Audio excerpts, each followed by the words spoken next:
Hello. All right, hold on. What? Oh, okay. All right. Well, good evening, everybody. This is Bert. I'm trying this new show out. This brother got me involved in Ask Bert. And you know, I really don't particularly like social media, but that's how you contact and deal with people now in terms of organizing, doing everything. I've been watching a lot of people. Larry Krasner's been doing a lot more social media. A lot of people doing this social media thing now, and I want to just get information to people. I want to talk about things that are serious, things about criminal law, how we unity, things of those serious things. I do not, I will not participate in that whole thing about you got to have content, do anything for content. I don't really understand all the social media things, but I'm here, and I told this young brother, if I can do what I'm doing now and I can reach a lot of people and give out information I think I have that has some value, then that's what I want to do. That's what it's all about. Now, what do you? He's telling me we running some type of test on this. What do you want me to do? I want you to take it from the top. You want me to be quiet or what? We're gonna take it from the top. I'm on even from the top. From the beginning in 10, 9, 8, 7, 6, 5, 4, 3. Good evening, everybody. This is Bert. I'm doing this thing called Ask Bert. And this is like, are we testing out the equipment and seeing if everything comes through and all of that? And I'm trying to learn how to talk in front of this camera and all of that. So what this Ask Bert about, this whole program about Ask Bert, I'm supposed to come on here. I'm supposed to answer questions about law, particular criminal law. That's what I do. And so that's what it's about. So we testing things. I'm not gonna hold you long tonight. We supposed to do this like a premiere show tomorrow. Believe around 8:30, where people come in and call me and ask me legal questions. I would prefer that they primarily be law questions about criminal law. I'm not. That's what I practiced for a long time. And that's where my expertise is at. I consider myself a expert on crime and criminal law, particularly with African American, because I know that in most cases, most of the crime that we have is has been developed to make money and destabilize our communities. That's that's one of the foundations I come from. They're certainly not trying to stop crime. They make a lot of money off crime. So that's what I'm gonna be talking about. We're gonna have some other people, like there's this other young brother. I'm not young, but there's a young brother that is gonna be coming on named Gary Bailey. He's a civil attorney. He's gonna talk about like civil rights actions, uh, plus when you get hit by a car and what you need to do and all that civil thing. I'm a activist. Um, I just happen to be a lawyer as well.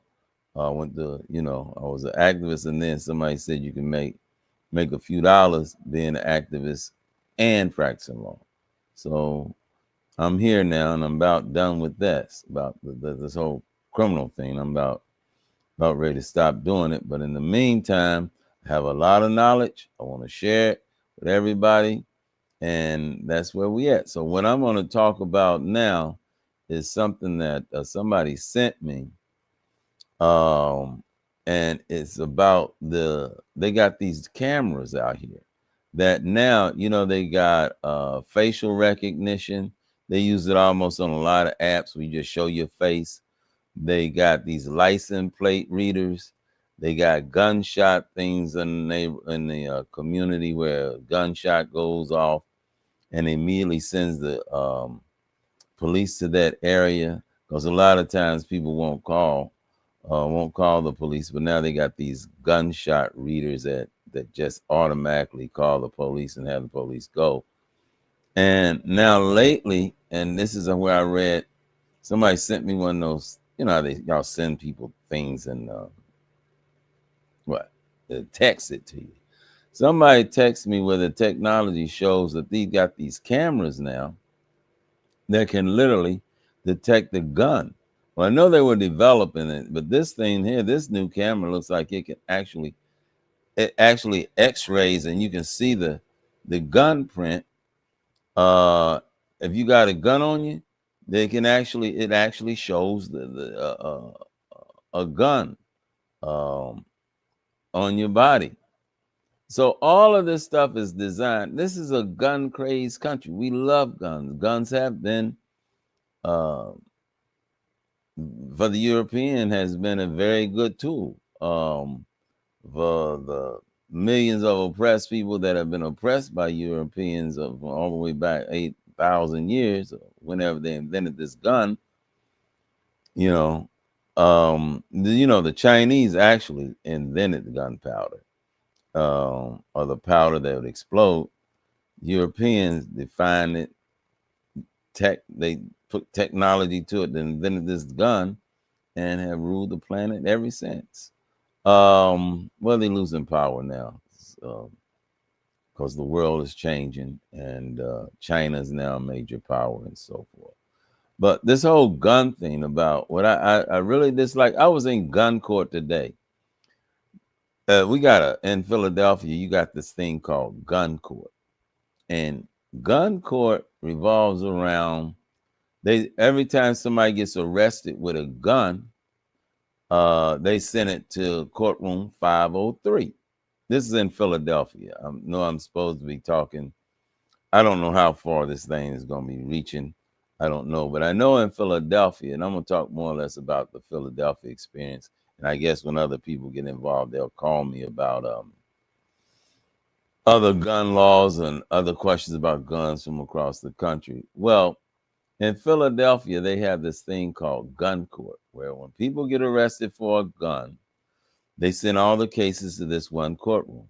In Philadelphia, it's courtroom 503 at the CJC. Now, every time I go in, I used to go in there a lot when I was really practicing, but every time I still go in there, it's nothing but black people in there.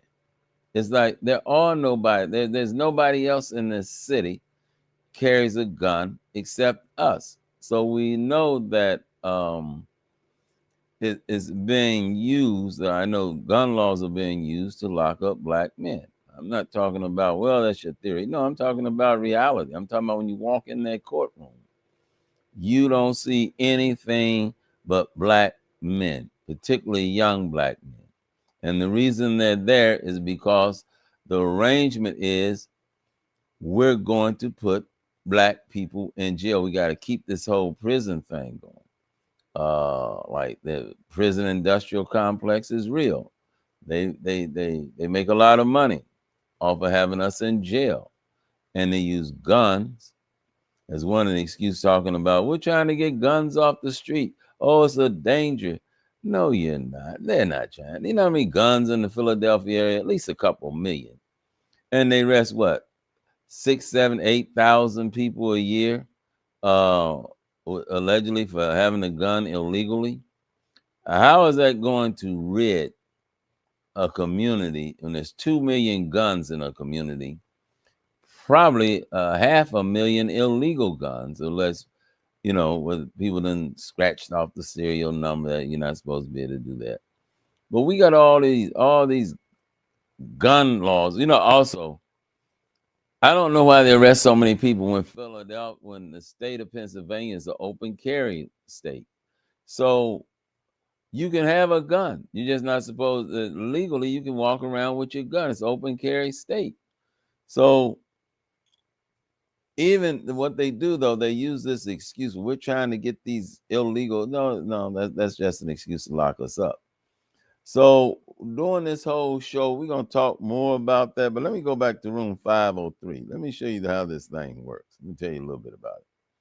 In courtroom 503, let's say you get arrested and you go to courtroom 503. Number one, if it's a gun case, they give you this enormous bail. A lot of times they just give everybody, oh, if you get caught with a gun for what do you call it? You get caught with a gun and you're a convicted felon, right? Your bail goes from what normally bail, the guideline range is like 3,000, 5,000, maybe up $12,000, 10% of that. But when you get arrested with a gun, your bail can be $250,000 if you've had a previous felony. That felony could be selling weed with 30 years ago, 20 years ago, 10 years ago. You get this high ass bail, and it's like people aren't rich. They say, well, you supposed to be able to make like that. They expect black people to come up like they consider a low bail $25,000. That's extreme low. So somebody's supposed to come up with $2,500. That's a lot of money still. 50,000, 100,000. I'm gonna tell you about this one thing that about gun. Now we back in. Let's go back to courtroom 503. Here's what happens up there. This is what bothers me. Let's say, and I had a client not too long ago with this. I got the client out on a reasonable bail, like $5,000. They paid $500. He got out. We went to court. He was there every time. They marked the case must be tried. That the case would have to go forward for preliminary hearings. So the preliminary hearings don't. That's just a first stage of some of your. We'll talk about the legal stages in which you have to go in. You deal with when you get arrested, but a preliminary hearing is at the beginning of the case. So you go in. In my particular case, my client, they never got their case together, so they discharged the case. So of course, the Commonwealth, and I don't know why they rearrest people. Like it's something like, oh God, like this person, and they'll say go and tell, oh, this person is so dangerous to the community, that they should not be allowed to leave jail. That's just for carrying a gun. Yeah, I know we do have some shootings. It's nowhere near as bad as the propaganda comes out to say, oh, there's less shootings and more hype about shootings. That's what's going on now. They want to keep this whole gun thing going, so they say, well, even though it's less shooting, homicides and shootings could be down, but they're not down. They're increased with the media. So had this guy. Let's go back to this guy I had, right? So on the third listing of the case or whatever, they discharge the case. All right, the case is over with. It's thrown out. The DA's office, with all their wisdom, and I don't think like they got some crazy, like to me, Nazis running that whole situation over there with these guns. They think they should put black people in jail, and keep them there. Let me explain to you. So the guy my client I had, he got his case discharged, right? So things over with. So the DA refiles the charges and opens the case back up. All right, so we got to go back to another preliminary hearing. This time they're ready. The judge holds the client for court on the gun charges, right? Now, because the case was discharged, the case was discharged, but he came to court, all three times, whatever. The judge says, well, I'm going to have to set bail for him. This is what goes on in gun court. I'm going to have to set bail. He doesn't have a bail. So I'm going to, because this case was discharged, I got to set bail for him.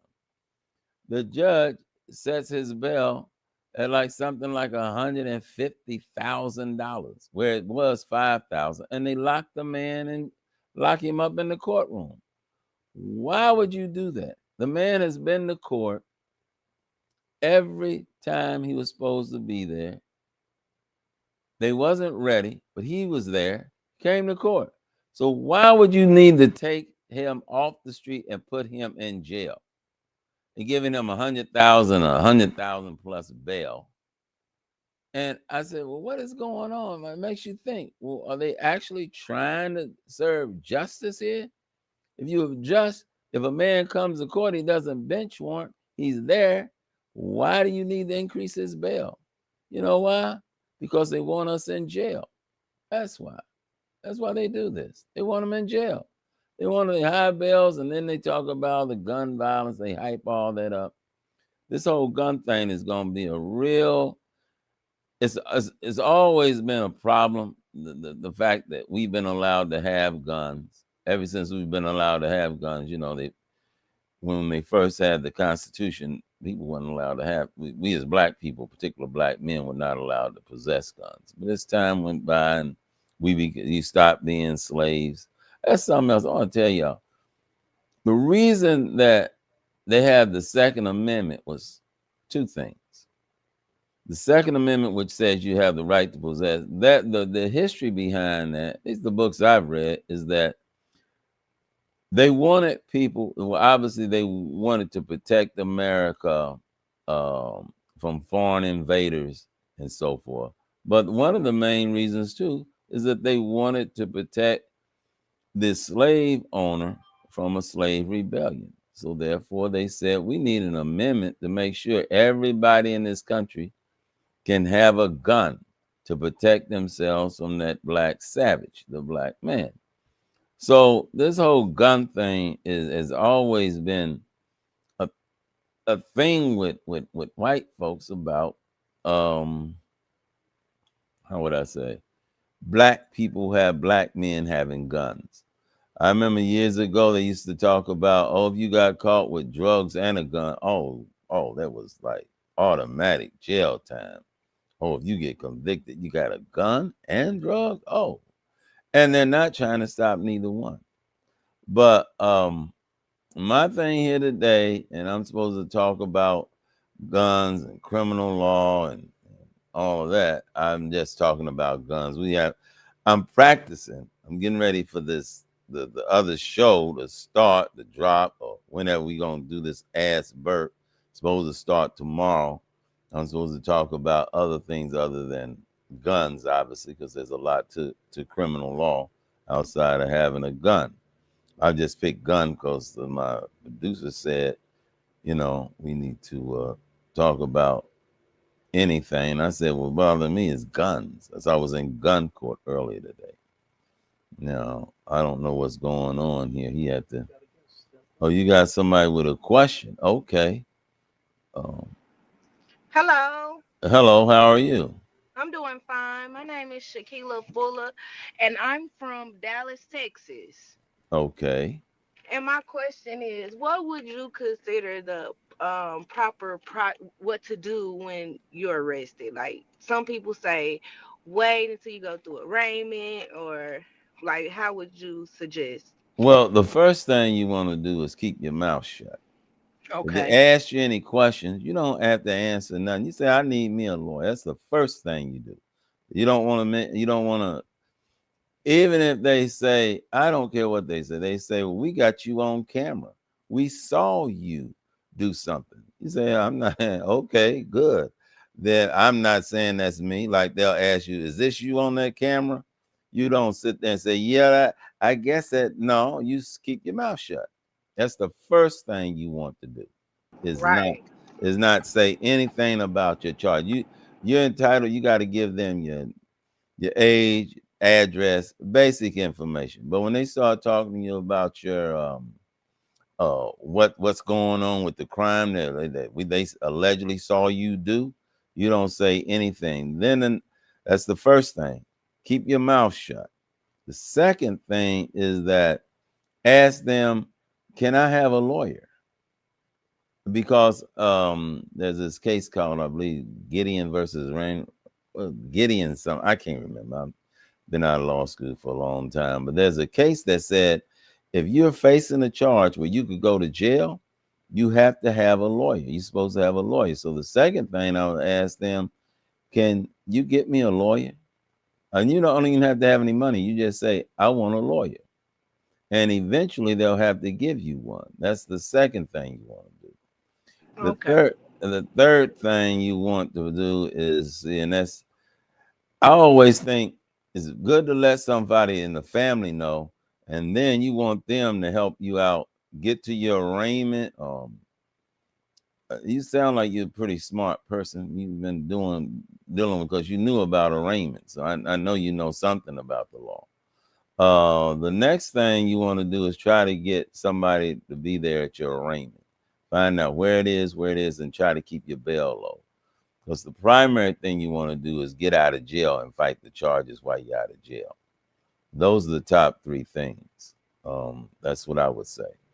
Keep your Okay. mind. All right. Now I hope I answered your question. Anything else you wanna ask ask me about? No, sir. I think that was pretty much what I needed to know because I just think about people all the time. You know, I need a lawyer. I need a lawyer. And then some people, you know how some people tell you things like, "Oh, you have to get through courts first. Go get a bond first." But it makes sense exactly what you said. Keep my mouth closed. I need to zip it, lock it, and throw away the key. No, you smart. I like you. You I really like you. You take care of yourself now. You too. Stay safe. Uh-huh. Yes, ma'am. Bye. So that's what we suppose. Oh, we got somebody else here. What's going Um on? Can you hear me? yes, I can hear you. How are you, young man? I'm doing well. I'm doing well. How you doing? And well, I could be doing better, but I got up this morning and You, able to sit up today, so I'm all right. no, you look good. So You look good. But I wanted I to, appreciate that. You got a question? yeah. I wanted to ask, like, for like the young. I guess I'm about to be an attorney, so for the young attorneys, how can we better, like, I guess, our fundamentals of the law of the system in order to better help out our communities? How do you? And you are about to become a lawyer. I know that. Oh, Yeah. I can tell everybody. The young man is a brilliant young man and went to Lincoln University. I've been knowing him for a number of years. He has been uh, a real positive person in our community, and I appreciate you joining me on this Ask Bert thing, this journey, this new journey I'm on. But Thank you. that, Tone, I'm gonna tell you, right now we had a real crisis, and I think that what we need are young lawyers that will say, "Hey, enough of this," and to really fight back. 'Cause most young people, and most people that become lawyers to make money, and that's just, and you need money. But we also need some real advocates. I think one of the best things that I did to enhance my advocacy in my community, I'm from Indianapolis, I used to protest down there, I think was to become an attorney. It helped me not only help people, but make a few dollars. Um, and what we need to do to is become an attorney and stay in our neighborhoods. I think we run how if you leave, and there's a lot of great people out here that do a lot of great work, and a lot of great lawyers that do a lot of pro bono. They help community organizations, but you sometimes you can lose touch uh with the community and the people you want to help because you're simply not there. And of course, um I strongly believe we build our communities in which we live in, and I believe you can, even though we live in some real bad communities. I think if lawyers need to come back, like Malcolm X said, We talk about our communities, we tear them up ourselves, we leave them. The middle class, the upper class, the people. And it is true. At one point in our history, you didn't have a choice, whether you was a black lawyer, dentist, a doctor, accountant, nurse, whatever profession you was a, you all had to live in the same community because they didn't let your black ass live ever. Don't know what that. I mean, I didn't mean to say that. They didn't mean to. They didn't let us live anywhere else. You know, we all had to live in the same neighborhood. And now that we've been able to be privileged because of actions like, you know, King, Malcolm, and all the other great people that have struggled, um, you know, I'm thinking about something. See, I know the first thing we say King and Malcolm, but I think in my life at this point, as I've been searching in the years, I read all Malcolm, Kwame Ture. We have to start to look within the heroes in our own communities and who we grew up around. And I'm really emphasizing because I was just thinking about the great people. I wanted to say George Logan, who nobody knows, but was a fantastic male image in the projects that I worked in. To me, I put him right up there with the rest of the leaders, you know, because he was a positive influence. And I think oftentimes we search and we follow people, but we can follow people like what you did with those young men you took out to dinner, and you making money now, and you came back and you took some young leaders out to dinner and told me about it. Those are the things that we need more of. All of us can't be. There's only so much TV time for black leaders, and that's how people look at. I look at it like it's plenty time for us, the people, young people like you, old people like me, to talk about and work with young people. Everybody's not going to be a big time leader like Al Sharpton, Jesse Jackson, um, Martin Luther King, Maynard Jackson out of Atlanta. Everybody's not going to be like that and be nationally known and, you know, like Marion Barry in DC. These are some of the people, and a lot of people don't even know about them, but those guys were fundamental in helping black economics in this country. Maynard Jackson and what's his name? Marion Barry. Mm-hmm. They're the ones that created the whole black set asides, which has led to a lot to us getting real money. And a lot of people don't know about them. Black people that got money know about them, particularly in Atlanta and DC, because they know where a lot of that come from is at the set aside. I think both of them were doing it at the same time. That's why you got Atlanta as a major hub of black wealth and also the DC area. They both were doing it at the same. They were both mayors at the same time, and they really helped our community. But back to you and being a lawyer, best thing you could ever do. I'm just waiting on it. I'm waiting, I'm waiting on it, you know, and it's gonna be a good thing. But all I can say is when we black lawyers, they need to do what you doing. Yes, sir. Get in that community, work with, give back, take them young brothers out to eat, and because nobody likes them.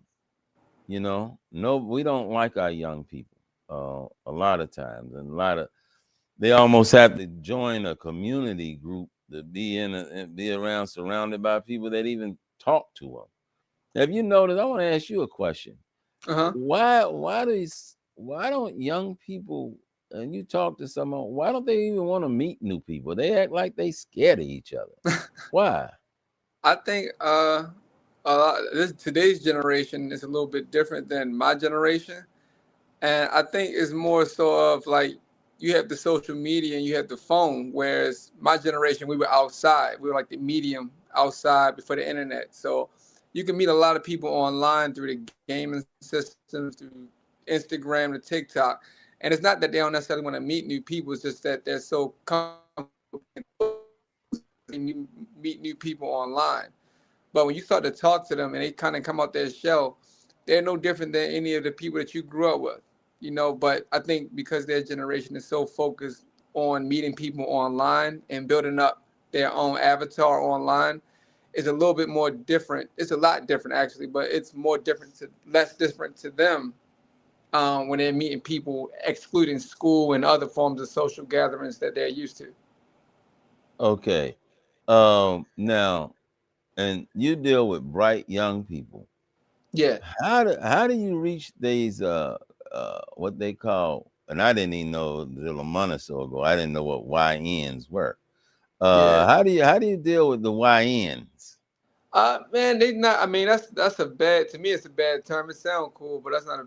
To me, it's a bad term. I don't call them that.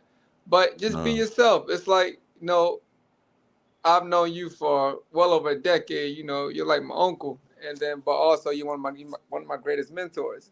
So same way you looked at me when you first talked to me, I think I had like a hat to the back and different types of clothes on coming from Lincoln. You talked to me being yourself, and you were able to understand who I was after a while. So I present myself to them. I don't sit here and say, "Hey, I'm this that, and the third." I don't have to brag about where I come from or who I am. I listen to them, and when I start to but you listen are to them, from and they you see are I'm from being Cherry. You are from Cherry Hill.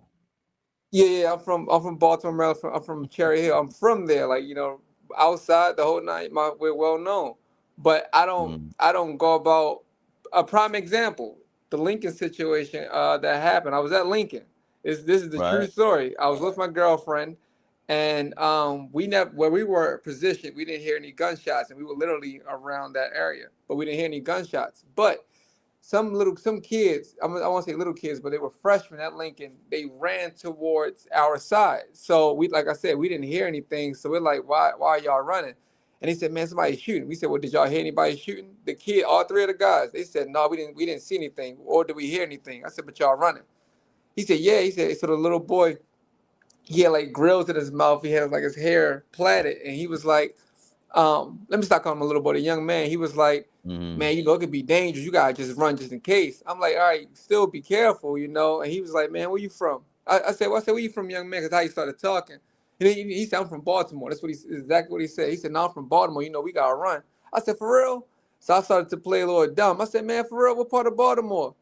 I said, because I'm from Baltimore. Oh, yeah. So he cut me off. He said, where you from? I said, I'm from Cherry Hill. I'm from Cherry Hill. I literally said it like that. He said, oh, my fault. I'm from Woodlawn. And started to like get more relaxed, but at the same time, Woodlawn is a county in Baltimore, and it's not Cherry Hill. But the point I'm making is he put on a show, and I guess he met a person who's actually from that environment, and it allowed for him to be more calm, but also be more respectful. And he listened to me after that. Him and his friends. I said, yeah, just be careful, just make sure y'all not running from nothing that's not there. Then later on, we found out they were actually shooting. But Oh, okay.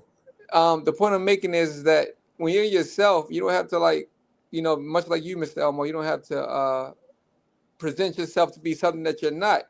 You don't have to brag about it. And then from there, you listen to the kids and they'll vibe with you if you're yourself. But if you're acting like you're hot shot or you're better or whatever you are that you Mm. aren't, kids read it very fast.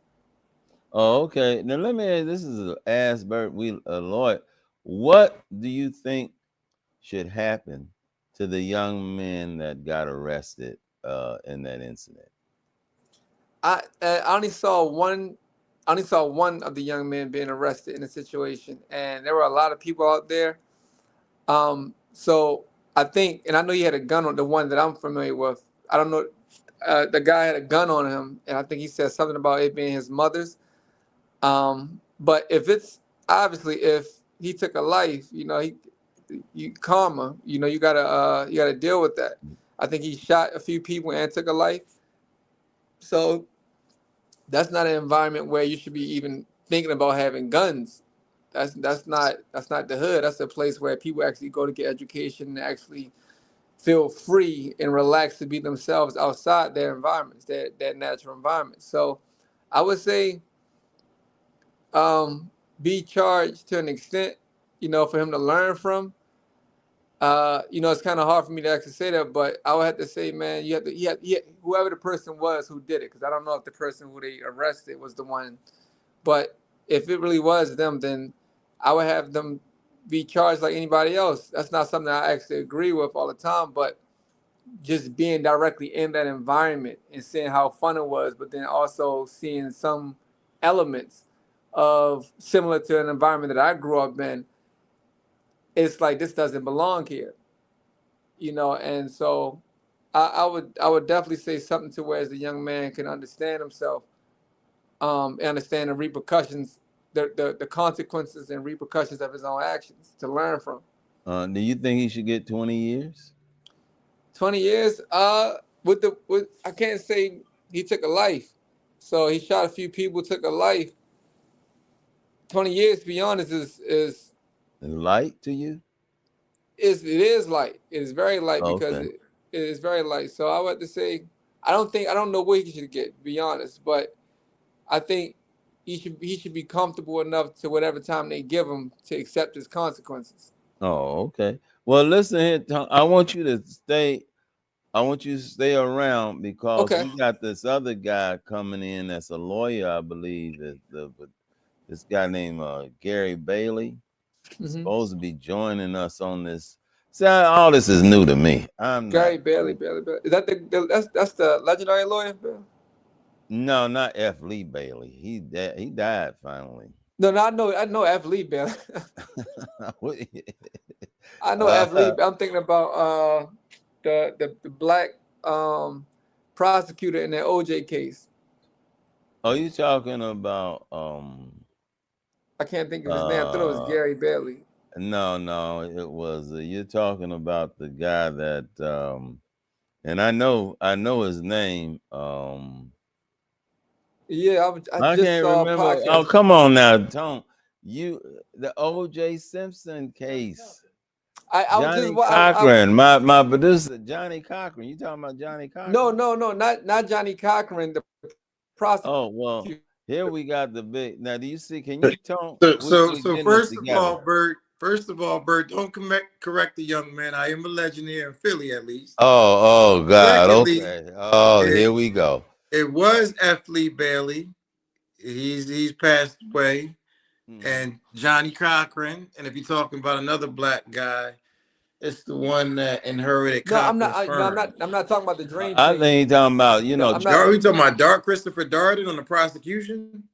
Yeah, that's what I'm talking about. I was confusing. oh Yeah, the I was guy confusing that the names. lost, that cried up Yeah, there. Oh Darden. Lord, he I definitely lost my cried. Darden. wife. He He listen. did cry. He caught a bad case, but he gained a whole bunch of notoriety and popularity from it. He wrote books and all that, so ain't nobody feeling sad for him. He He even knew got that in a was a movie. bad case. Now He let knew he me wasn't going. introduce you. Wait a minute, Mr. I'm sorry. Bert. All right, I came in I hot. I'm gotta sorry. introduce you. This is Gary Bailey, big time Philadelphia lawyer doing civil work. He does Was civil rights and he does like slip and falls. He does all that civil type stuff. And oh, that's he's what's gonna up. be coming in and work helping me out when this Ask Bert show. And so I had to. He what school did you go? I got to give him an anecdote. What school did you go to, Same Mr. school Bailey? as you, brother. Where'd you go? Come on I now. went to You getting Temple. old. Oh yeah, well I You am getting getting old. I old. told you that. Getting My old, I am I old. I told you my aunt went right before you, so you're Hmm. probably the class right after her. Right. Well, Cor- this Cor- is we want. Corrine Bailey. Okay. Well, what I want to do is let you do some talking about civil law and what your practice encompasses. Because I've been talking about guns and and that type of thing. But you're a civil lawyer, so let's hear from you for a minute. Give us a little talk about what civil law is. Sure, but if it's okay with you, Mr. Host, can I jump to the end of civil law, which is when I present to a jury, right? Okay. And why Right. a jury is our best tool against this system that is, dare I say, corrupt, racist, prejudice, and everything else. Now, I'm not going to get on my, pulpit with that part of it, but the jury system is the most equalizing part, young man, that you and everyone else can do. And here's what I mean. It is not your time to be a hater, to be mad, frustrated about what didn't happen for you or your family. It is your time to tell the system what you are going to do so that they don't do it to you again, so that they don't do it to your brother, sister, or family members. And here's what I mean. Most of the time when you see civil lawyers in court in front of a jury, it is because there is an insurance policy that hired the defendant's insurance. I hired a defendant's lawyer who's working for them. Those defense lawyers rarely, if ever, work for John Smith or ABC Company or anyone else. They represent the insurance company. Now, you, me, and the man next to the light post all have a problem with insurance companies. Why? And I'm asking you, sir. What's the biggest? Yes. What's one of the main reasons you have got an issue with insurance companies? Policies. And the cost, right? Yeah, the cost. So it is your turn when you are on that jury to express to them your frustration with their tactics that they use to keep us poor, uninsured, and underserved. I'm not saying do anything illegal. What I'm saying is understand that when you see them verdicts out on the billboards, Joe Smith is not losing his house to pay that. I get you. Jane Smith is not coming out her pocket to pay that. That's the insurance company. So in the back of your mind, when you say, that might be too much for homeboy. I don't think he should be able to get hit that hard. He's not getting hard. When you see 5 million, 10 million, 50 million, $1 billion, that's the insurance company. So when people say, I don't have time to sit on the jury, what you're saying is you don't have time to make sure that your brother don't get the money he's supposed to get. You don't have time to make sure that the black woman whose guts got snatched out in the emergency room or during a pregnancy and they killed her baby or crushed his head, or some guy texting on his tractor trailer phone ran into the back of him and maimed him, or something came through their face. So when we're fighting up in there and we're telling you our client got hurt, and you may think, I don't really know, you're letting the insurance company off the hook, not John Smith. Because if it was up to John Smith, he'd stay home and say, y'all handle that. But here's another thing they do. They say, if you don't come to court and you don't listen to what we say, we're going to drop coverage. Wow. So now you got John Smith coming in there like, yeah, and well, blah, blah. So giving you a story to fight so that the insurance company don't drop coverage. But trust me, they're not dropping coverage. And when they get that verdict for Mr. Bailey, you just got a 20 million verdict. Can we work that out? No. So then what do? Appeal it and hold the money up 2-3 years. So I'm teaching you the stuff at the end, because trust me, when we get in front of y'all and we looking thinking who we going to try to get on that jury, it ain't because we big dogs and we think it's a game and we just out to play. It's because they forced our hand. They won't give us what we're supposed to get, and we have no other choice but to try the case. But let's look. Don't let it be twisted. We try the case because we're capable and we're ready. But understand everything we had to go through to get there. Because if you go down to City Hall, right, or you go across the street to where Bert is at, 90% of the people in there look like me and you. Go across the street to City Hall. 90% of the people in there look like me and you. So we getting it on both sides. There's no justice in the criminal justice system. There's no justice in City Hall. So we need y'all to get on the jury. I say it all the time. If you don't sit on the jury in a criminal court case, a black man or woman is going to get sent up north without the proper justice. If you don't go to City Hall and sit on the jury, a black man or woman is getting robbed out of their money that they're supposed to get for that case. How can we go about? I know typically, you get that juror, that male, and I haven't had one in I don't know how long. But how can we? Is it a volunteer, like sitting in jury? So in states like Pennsylvania, and in particularly in a big city like Philly, it's easier than you think. Once you're registered with a driver's license, they send that to the jury commissioner, and if you're registered to vote, automatically you're on a roll. Now, if you're not registered to vote, it's a little harder. But all that considered, here's how you get in the jury. City Hall. Where's the jury summons office at? Connect you. Y'all haven't called me in a year. Can you put me on the list? sure, Mr. Smith, we'll put you on the list and you'll get a summons. And you Okay. can do that once a year. And here's Okay. what I ask. If it's a case that you're not feeling, or if it's really, you get caught in here at the wrong time, ask to come back. They will absolutely, yes, come back on this day.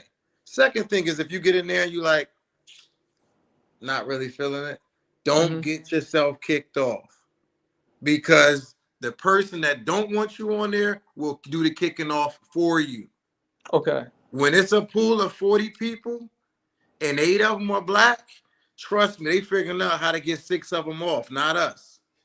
So just show up so that the deck is stacked in our favor. So let me recap. Call down to City Hall. And here's what other people don't know. Philadelphia also has federal court. Call down to the federal court. Because you know how, for the 10 people that's in the pool for Philly in the criminal and civil, it's 2 that's on it for federal court. So that means a federal jury, if we lucky, we gonna get 1. And trust me, we ain't never that lucky. Every time I go to federal court, I'm arguing with the judge saying, Judge, it's something we call, Bert can say it's called bats in motion. What do you mean, counselor? They kicked all the black people off. Yeah, I see it, but you can't really prove it. Am I wrong, Bert? Is that not what they say? No, that's what it is. That's what They it's say, I about. know it happened, but It's you called can't prove it. It's called a Bats, Bats motion. Batson, motion. BATSON. You It's can a Google the Supreme case. Court case. You can pull it up, Tone. I know you Let me check saw it it. out. And they tell us, counselor, we see what happened, but you don't have enough to prove it. Right, right. So they may turn it over 15 years in a murder case where you got other evidence, but they're not going to give you the benefit of doubt in all these other cases that they got every day. So make Right. sure you call and say, I need to be put on the jury. If you registered, got a driver's license, registered to vote, you should automatically be on there. Mm-hmm. Okay. Well, And I they got. should call you Man. once a year for federal and for Philadelphia. Not the Well, same courthouse. 2 you, different you places. know, talking to you guys, I didn't know I was gonna have such a wealth of knowledge in front of me on this first Ask Bert. What did we call him? The test run. Yeah. So, Mr. Bailey, you really surprised me too. We got this not guilty campaign going on. I appreciate those words that Bill help help give me some ideas on what's up. Actually, you told me something I didn't know about calling on. Yeah, but we can definitely expand on that. And I just want to thank you guys, Mr. Bailey. When are you going? Are you going to be a part of this whole process? Yes, Correct. sir. I'm trying to be your co-host. I'm trying to get on here this Oh, thing with you and help okay, walk through it. I'm gonna okay. have a Well, better voice. I just yelled my voice out earlier, but it'll be back. I'll be all right. okay, so here's what's going on. I'm gonna have to close this off because I Hey, just fella. picked up. It's almost time for the Eagles game in about 15 minutes. So Yeah, everybody's cutting us off. And everybody in yeah, Philadelphia, this is the big Yeah. Friday night game for us. yeah. And I'm sorry, Tone, the Ravens aren't as good as No, I Philadelphia. gotta go anyway. I gotta take care of a legal matter myself. So I gotta like. Oh, okay. Well, legal matter. Well, Brett, Okay. you down in Maryland? Yeah, he's Yeah, in I just Baltimore. gotta go You over some could discovery. listen. You could do the same thing down there. That thing about calling down to the jury commissioner is pretty I much can't hear you. It's breaking up. everywhere. I said that with the information I just gave you about calling down to the courthouse to the jury commissioner, whatever I count, can't. It's breaking up right now. The producer got to get his things together. whatever Producer, what's up? whatever whatever county Yeah. you are in, call the county courthouse and ask them to connect you to the jury summons division, and you Hey, can tell them Mr. to Elmore, I'm put about you to on the go. list. You could please give my contact to Mr. Bailey. I'd definitely like to connect with him. Okay, Oh, I I'll sure make sure I will. get it to you then. Yeah, All right. Well, I anywhere appreciate you you at, guys helping us with this first test run, Mr. Bailey. I do appreciate it. And we will definitely now I'm gonna talk to the producer and we try to get things ready for tomorrow. All right. Were you able to look at this on the Facebook things? I don't. Well, I'm on the actual stream. Once he posts it, I'll go back and look at it. Oh, is this gonna be posted? Oh, okay. Well, that's what he says. Well, Yeah, listen, my brother, I appreciate you. Let's see, of course, man. try to make it ready. Okay. Are you gonna be wearing a shirt and tie next Are time? you asking? Is that what you want me to? Yeah, I will. I'm Well, civil, man. yeah. That means I come civil and casual, but no, I put on a jacket or something from time. Oh, okay. All right. Thanks a lot. We're gonna All get out of here. right. Thank you so much. Yeah. All right. Bye now. All right, everybody. That was a test run on what we're gonna try to do with this Ask Bert legal show or whatever I don't know what we're gonna call it. I want to say something, but I'm not gonna use those words. Thank you so much. All right, you can cut this off now, producer, whatever you call yourself, whatever. Done. Okay, thank you. And talk all day.